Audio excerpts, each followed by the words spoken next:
Hello everyone, welcome back to this channel. So आज हम solve करेंगे एक्सरसाइज 5.1 का क्वेश्चन नंबर 4। क्वेश्चन नंबर 4 में हमें क्या पूछा गया है, which of the following are APs, इनमें से कौन सा एपी फॉर्मेशन करता है। If they form an AP find the common difference d and write 3 more terms. यानी कि अगर कोई सीरीज़ एपी फॉर्म कर रहा है, एरिथमेटिक प्रोग्रेशन फॉर्म कर रहा है, तो हमें उनका कॉमन डिफरेंस फाइंड करना है एंड 3 और टर्म्स निकालने हैं। ठीक है, तो बहुत ही ईजी है। पहले हम इसका डी फाइंड आउट करेंगे, कॉमन डिफरेंस। कॉमन डिफरेंस क्या हो जाता है, second term minus first term, यानी कि 4 माइनस 2, तो क्या हो जाएगा 2। हम दो कॉमन डिफरेंस निकालेंगे। अगर दोनों कॉमन डिफरेंस सेम आ गया तो फिर ये एपी का फॉर्मेशन करा हुआ है। सेकेंड कॉमन डिफरेंस क्या हो जाएगा, third term minus second term, यानी कि 8 माइनस 4, 8 माइनस 4 आ गया। तो दोनों कॉमन डिफरेंस डिफरेंट है, तो ये एपी फॉर्मेशन नहीं करेगा। हम लिखेंगे therefore D1 not equal to D2, therefore it's not an AP. ठीक है, यानी कि कोई भी एपी, अगर कोई सीरीज़ एपी है तो इसका कॉमन डिफरेंस हर एक पॉइंट में सेम होगा। अब देखते हैं इसका सेकंड पार्ट। सेकंड पार्ट में सीरीज़ है 2, 5/2, 3, 7/2, डॉट डॉट डॉट। यहाँ पर भी हम पहले डी फाइंड आउट करेंगे।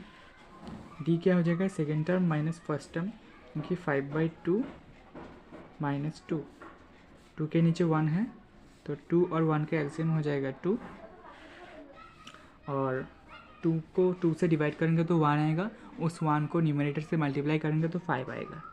माइनस 2 को 1 से डिवाइड करेंगे तो 2 आएगा, 2 को ऊपर वाले 2 से मल्टीप्लाई करेंगे तो 4 आएगा, यानी कि 1/2।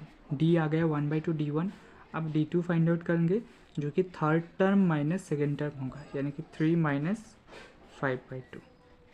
यहाँ पर भी सेम एलसीएम 2 होगा, 2 और 1 को डिवाइड करेंगे तो 2 आएगा, उस 2 को इंटू करेंगे ऊपर वाले से तो 6 आएगा, माइनस 5, 6 माइनस 5 1/2। यहाँ पर दोनों डी सेम है, यानी कि ये एपी का फॉर्मेशन कर रहा है। Therefore it forms an AP. तो हमें अब और 3 टर्म्स निकालने हैं। इस क्वेश्चन में 4 टर्म्स गिवन है, A1, A2, A3, A4, तो अब होगा A5। देयरफॉर A5 क्या होता है, उसके पहले वाला term A4 plus common difference D। ठीक है, A4 हमें क्वेश्चन में गिवन है 7/2, A4 है 7/2, और D हमने अभी अभी निकाला जो कि है 1/2। ठीक है, तो फिर से दोनों का एलसीएम तो सेम हो जाएगा, ऊपर डायरेक्ट प्लस हो जाएगा, 7 + 1 तो 8/2 हो जाएगा, यानी कि 4। ठीक है, ये तो हो गया A5। हमें 3 और टर्म निकालने हैं, A5, A6, A7। तो A5 हो गया, अब हम निकालेंगे A6। तो A6 क्या हो जाएगा, A6 हो जाएगा इसके पिछले वाला टर्म, यानी कि A5 प्लस D। A5 हमने अभी अभी निकाला, जो कि आया है 4 प्लस D आया था हाफ, तो 4 के नीचे 1 है तो 2 होगा एलसीएम। 2 को इस 1 से डिवाइड करेंगे तो 2 आएगा, उस 2 को ऊपर वाले से इंटू करेंगे तो 8 आएगा, प्लस 2 को 2 से डिवाइड करेंगे तो 1 आएगा, उस 1 को ऊपर वाले 1 से मल्टीप्लाई करेंगे तो 1 आएगा, यानी कि 9/2। तो 9/2 A6 हो गया। अब हम A7 निकालेंगे। देयरफॉर A7 हो जाएगा इसके पिछले वाला term A6 plus D। A6 आया है 9/2 प्लस D है 1/2, यानी कि एलसीएम तो 2 हो जाएगा और न्यूमरेटर डायरेक्टली प्लस हो जाएगा, यानी कि 10/2, यानी कि 5। ठीक है, तो 3 टर्म्स हमें मिल गए, 9/2, पिछले वाला था 4 और एक 5। तो सेकेंड पार्ट कंप्लीट हो गया। अब हम देखते हैं थर्ड पार्ट। थर्ड पार्ट का सीरीज़ है 1.2, -1.2, -3.2, -5.2, -7.2। तो पहले हम D1 निकालेंगे।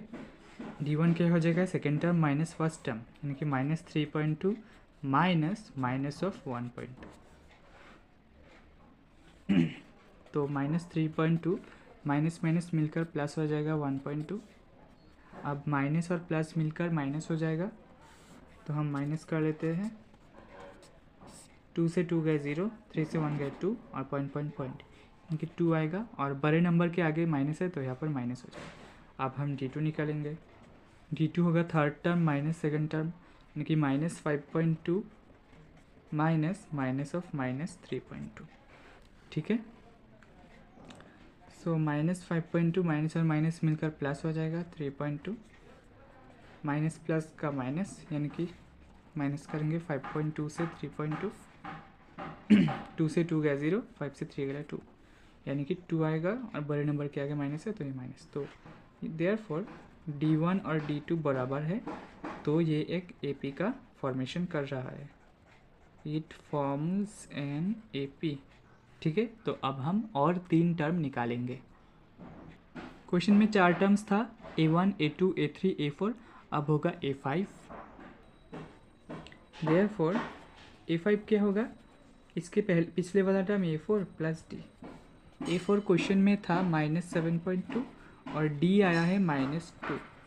ठीक है, यानी कि -7.2 प्लस माइनस का -2, 7 और 2 प्लस कर दो 9.2 आ जाएगा और 2 माइनस है तो 1 माइनस आगे। A5 आएगा। अब A6 निकालेंगे। A6 हो जाएगा A5 प्लस D। A5 का वैल्यू है -9.2 और D का वैल्यू है -2। ठीक है, -9.2 प्लस माइनस का -2। अब 9 और 2 प्लस कर दो, क्योंकि माइनस माइनस मिलकर प्लस हो जाते हैं। 9 और 2 प्लस करने पर 11 आएगा और पॉइंट का 2 और 2 माइनस का 1 माइनस यहाँ पर बैठ जाएगा। ठीक है, अब हम निकालेंगे A7। A7 क्या हो जाएगा, A6 प्लस D। A6 का वैल्यू है -11.2 और D का वैल्यू है -2। सो -11.2 प्लस माइनस का -2, माइनस माइनस फिर से प्लस होगा, 11 और 2 प्लस करने पर आएगा 13.2 और 2 माइनस है तो 1 माइनस आगे बैठ जाएगा। ठीक है, तो इसी के साथ हमारा थर्ड पार्ट भी ख़त्म हो जाता है। बाकी का पार्ट हम नेक्स्ट वीडियो में कवर करेंगे। आज के लिए इतना ही। Thank you so much.